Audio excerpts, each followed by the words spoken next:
I'm Kimberly Prather.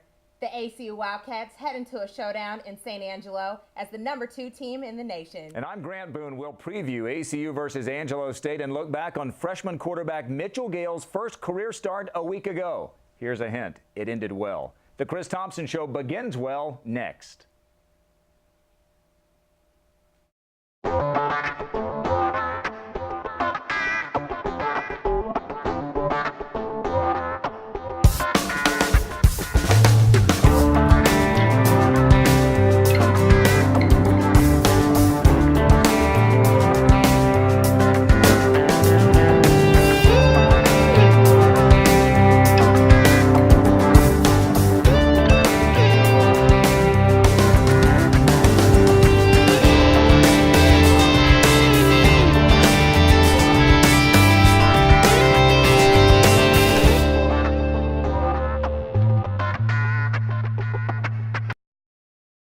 Welcome to the Chris Thomsen Show. Grant and Kimberly along with ACU head football coach Chris Thomsen. The ACU football season heading south. Each of the final 5 games on the 2009 schedule against teams in the South Division beginning tonight against Angelo State in San Angelo. Coach, it's been a terrific season so far, 6-0, #2 in the nation. The regional rankings came out this week and your team is #1 in that Super 4 region, and that's, of course, the region that the rankings that determine the playoff seedings.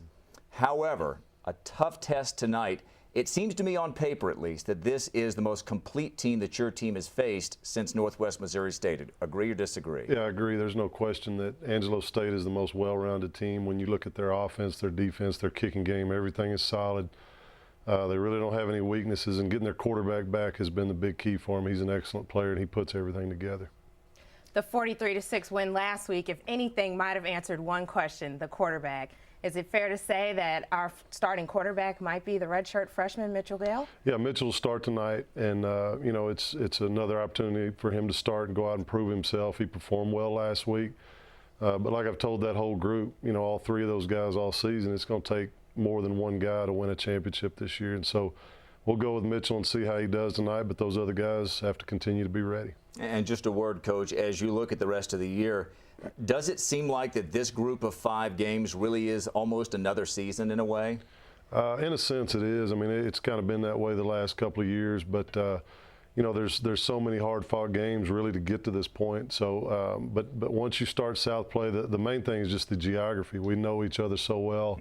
Everybody's close. There's a lot of guys that we recruited on their team and guys that they recruited on our team. So you don't get that as much with the Oklahoma schools or the Missouri schools. So there's a lot of familiarity with the coaches and players. So it's going to be a tough stretch. All right. Well, before we preview those final 5 games, including tonight's game against Angelo State, we will look back at the highlights from ACU and East Central Oklahoma and the first career start for the native Okie, Mitchell Gale. Those highlights when we return on the Chris Thomsen Show.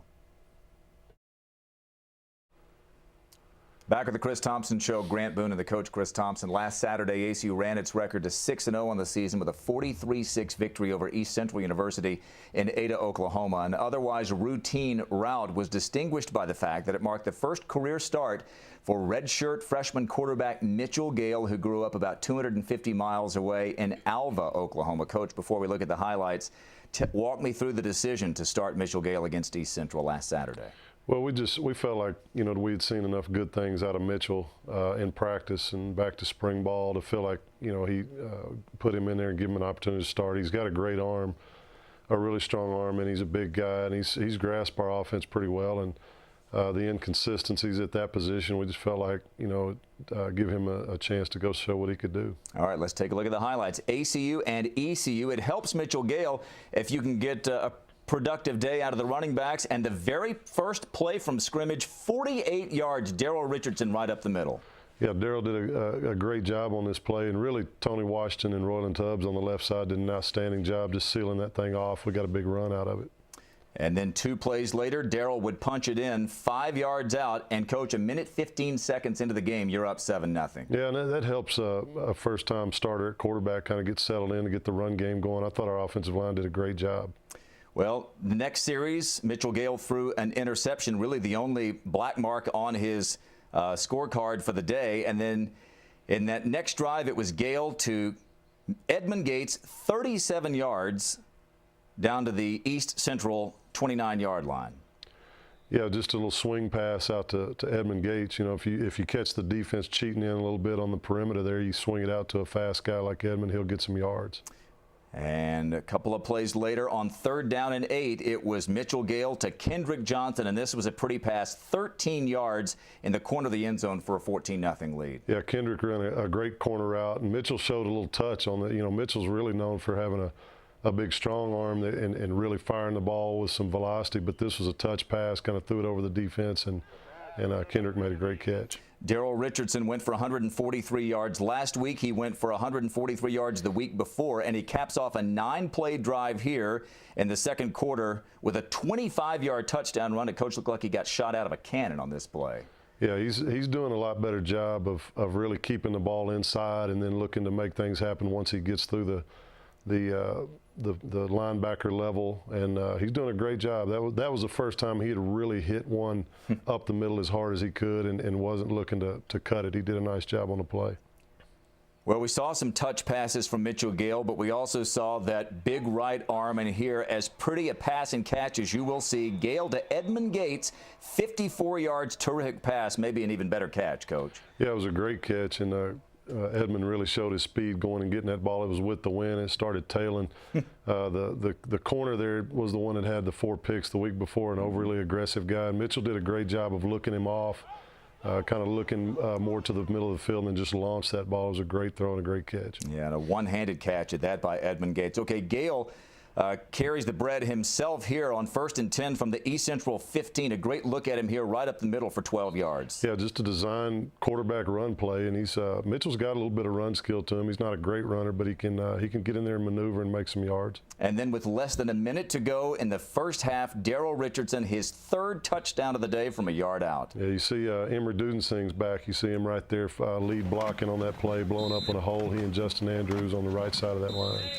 So the hammer, Emory Dudensing, making his presence felt after missing the first few games. We then, in the 3rd quarter, see Morgan Lineberry, after kicking off all season, going from 52 yards out. It is the 6th longest field goal in ACU history, and Lineberry's first field goal attempt and points for ACU. Yeah, he's really hadn't had a shot to kick a field goal. He's young. We've been trying to break him in slow, and he's the one that's got the leg to kick the 50-plus yard. You know, I think our other guys are more intermediate range type kickers, and he stepped up with some confidence and hit that thing. I was very proud of him. He also hit one of the highest altitude extra points you'll see at any point. And then Mitchell Gale here with the score 37-0.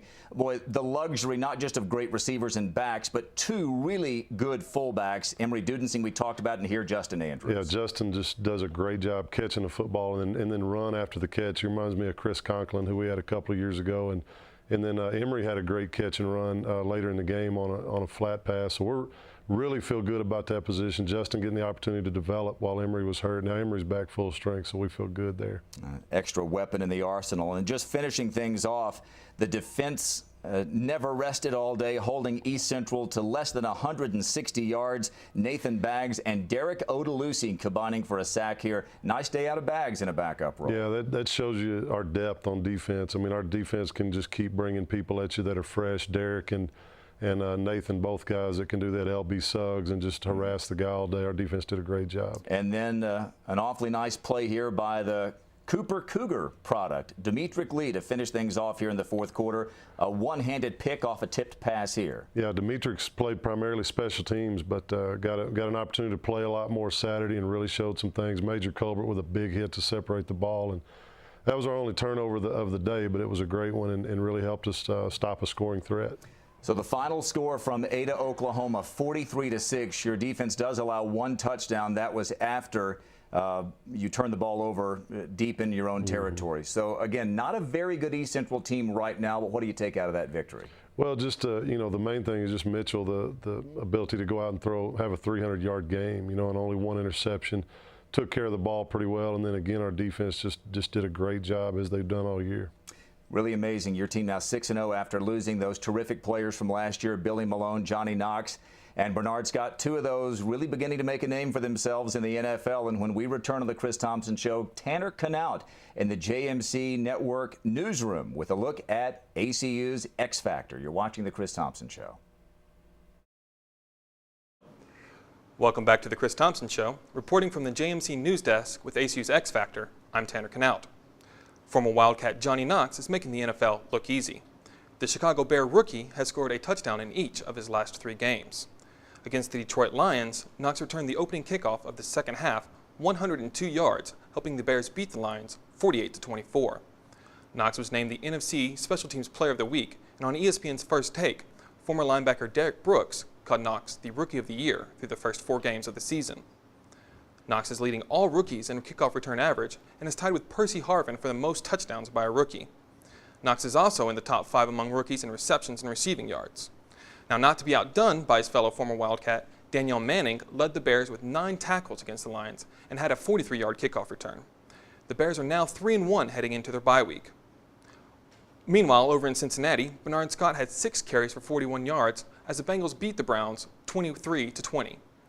Scott hasn't seen much action this year as Cedric Benson has run well for the Bengals. The Bengals are now 3-1 and will travel to Baltimore to take on a tough Ravens team at 1 o'clock on Sunday. For more information on Knox, Manning, and Scott, check out the X Factor blog on acuoptimist.com. Now back to Kimberly in the studio. Thanks, Tanner. Well, Coach, Johnny Knox has been doing well since the first game of Chicago's season. Bernard Scott finally got his opportunity this Sunday. What do you think of the two rookies through the first games of the season? Well, I just think they're doing a great job of whatever the coaches ask them to do, whether it's offense or special teams. They're both responding to their role. They've both doing things on special teams that they didn't really get the opportunity to do here, so they've adjusted well in that area, and just real proud of them. I think they're showing to be true professionals, just working hard each week and preparing and accepting their role and doing what they're asked to do.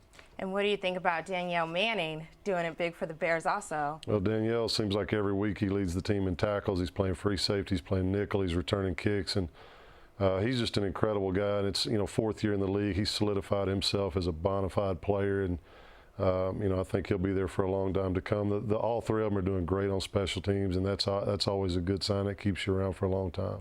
Danielle Manning, Johnny Knox, and Bernard Scott were some of the most celebrated players in the history of the Lone Star Conference. One of the players quietly making a name for himself among his teammates and coaches is sophomore defensive end Derek Odelusi. He is our featured player in this week's On the Grid. About ACU, some letters and stuff, because I know they had a good academic program, whatever. And so I sent some letters back for that. And then during our football season, I would get calls every now and then from Coach Collins. I never really paid attention to him because I was just trying to finish out the football season. And then after Christmas break, when the season was over and as January started, I kept getting calls from Coach Collins. And so I finally decided to come out and see what ACU was about. And I came out with my mom, and my mom just ended up loving it. She just fell in love with ACU and what it stood for and stuff like that. And I just saw that, maybe I could play football here. I think what stood out to me the most was when I had my exit meeting with Coach T before I decided I was going to come here. He was talking to us about how the biggest thing to the coaches here at ACU is not how fast you run or the plays you make. It's not about just building you up as a football player, but the first priority is trying to build you up for a man.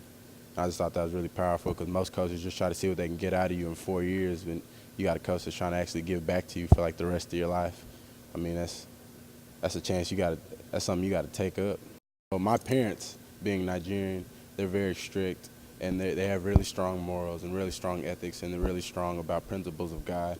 And anything that they feel like might violate it needs to be canceled out, expelled, whatever. So I remember there was an instance to where I think I was wearing pink, and for some reason they asked me if I was like gay or something like that. And I'm like, no, I'm just wearing a pink shirt. It's just little things like that can blow up to them. I mean, the best times that we really agree and like there's peace is whenever we try to put ourselves in each other's shoes and try to come to a common ground. Well, I first started playing football because my big brother played football, and I pretty much looked up to him because I used to be like a real big time nerd. I still say I'm still somewhat of a nerd. I just try to hide it. But yeah, I started playing football freshman year because some of my other friends were playing, and I started playing. And I mean, it wasn't that I was always just crazy excited about it, but what gets my motor going is just seeing my friends get pumped and making them play, and seeing them get crunk, or they make a play and I get crunk for them. That's what I really go on, whatever. Shoot, it's just a fun sport. Coach, Derek seems to play with so much passion, and that could stem from his background. What does Odalusi do for the Wildcat football team? Well, the first thing I think about when I think about Derek is just dominant special teams play. We have guys that we consider starters that are they're starters on all our special teams. May not necessarily be a starter on offense or defense, but he's a guy that I consider a starter in that phase, and he's really the most feared special teams player in the Lone Star Conference. You'll see him draw a lot of double teams each week. People trying to take him out of the kickoff coverage and things like that. But besides his play on the field, he's an awesome person. Derek's a really, really smart guy. Probably one of the most unselfish football players we have. Whatever you ask him to do, whatever role you ask him to perform, he'll do it. And he's got that top 1% work ethic in the world. I mean, he comes to work every single day. He's never had a bad day. And I just can't say enough about his character and his play on the field. Well, Odalusi and the Wildcats will have a challenge tonight when they face off against Angelo State. We'll preview that game when we return with the Chris Thomsen Show.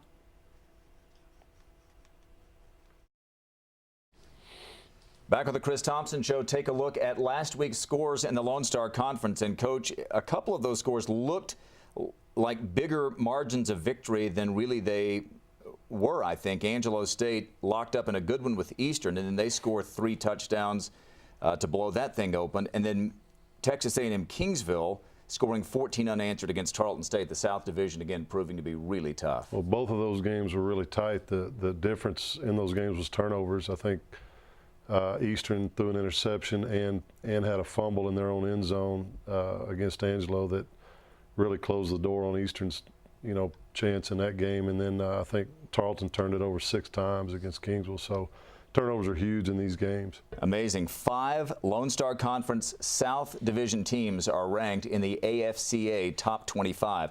All right, as we look at ACU and Angelo State tonight, by the numbers, you'll see that the Rams have only 1 loss this season. They are now number 23 in that AFCA poll. And, Coach, their only loss was to a Division I team. Yeah, Texas State is the only school that beat them. Texas State won the Southland Conference last year. So Angelo State having a great season.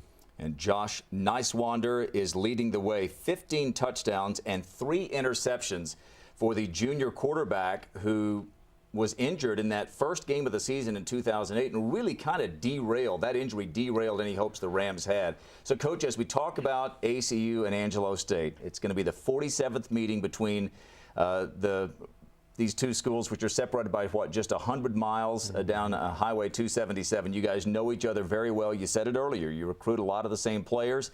You've even had some players go from one side to the other. What specifically does Angelo State pose in terms of a challenge for your team? Well, the key thing that you said a while ago is the quarterback, 15 touchdowns, 3 interceptions. That's incredible. His ability to take care of the football is what's been the difference for their team. And their team is basically the same group of guys as it was last year. Just you add him into the mix, and he takes them all to a higher level. And they're all, a year older, more experienced, bigger and stronger. And they've done a great job getting that thing to this point. Coach, let's talk rivalry. I know being on the track and field team, we love to just give it to Angelo whenever we can. So I know going in there on their home turf, their homecoming, I know you would love to really beat them. Yeah, I've been a part of this rivalry for about 15 years, and I'm well versed in it, and I've been down there a couple of times when it was 2 top 20 teams and they beat us, and then I remember in '96 they had beaten us 10 straight years and we beat them over here on the last second field goal. So it's a heated rivalry. The good thing is it's a friendly rivalry. I know their coach very well, and the 2 staffs know each other, and it's a lot of respect, I think, for each staff. But when the ball's kicked Saturday night, there'll be some hard-hitting, violent football. It'll be fun. As we wrap things up, let's talk about the other side of the ball. You mentioned their great offense led by Josh Nicewander. When they play defense, they really come after the quarterback. Protection for your redshirt freshman, Mitchell Gale, is going to be huge. They are top 5 in the Division II category of sacks. Yeah, they lead the league by far in sacks, and that'll be the biggest key, in my opinion, a kid making his second start. How your offensive line and your running backs perform in protection. The teams that they've taken down, sooner or later, eventually they've gotten to their passer and created turnovers, and they're doing a great job of that. We got a great challenge ahead of us in that area. And let's talk, before we close, about injuries. We saw Kendrick Johnson go out last week against East Central with an injury, and a couple of guys you held out in that game as well. Yeah, Kendrick, will be a game time decision tonight, and then Travis Turner we held out, Reggie Brown we held out. Those two guys should play tonight, but they're still coming off injury, struggling a little bit to get to 100%. But this time of year, that's pretty normal. I'm sure Angelo State has the same issues, so it's, you go out there and kick the ball and get after it regardless of the injury situation. And again, second career start for Mitchell Gale. What do you expect to see from him tonight? Well, I expect him to, hopefully we'll let him get settled in and he'll get a rhythm. And it'll be a lot different atmosphere than it was last week against East Central. He performed well for the most part last week, and I expect him to settle in once he gets used to the flow of the game and